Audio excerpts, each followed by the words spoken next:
কবরের জীবনটা আসল জীবন। বিশ্বনবী দোয়া করতেন, আল্লাহুম্মা ইন্না নাউযু বিকা মিন আযাবিল কবর।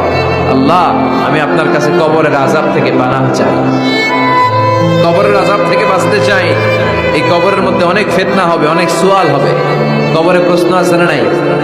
কথা বলেন। প্রথম প্রশ্ন জিজ্ঞেস করা হবে, মার রব্বুক, তোমার রব কে? বলেন, আমাদের রব কে? ওয়া মা দীনুক, তোমার ধর্ম কি? বিষ্ণুবীর চেহারা দেখিয়ে বলা হবে, তাআরিফু মান হাযা রাজুল, এই লোকটারে চিনো? আমরা কি বলবো?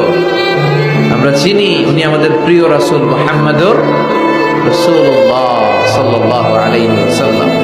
এরপরে জিজ্ঞেস করা হবে, এগুলো কোত্থেকে শিখলা? আমরা বলবো কোরআন থেকে। ফায়ুফসাহু লাহু কবরুহু ৭০ যিরাআন, সুন্দর সুন্দর উত্তর করতে পারলে আপনার কবরটারে ৭০ হাত লম্বা করে দেওয়া হবে।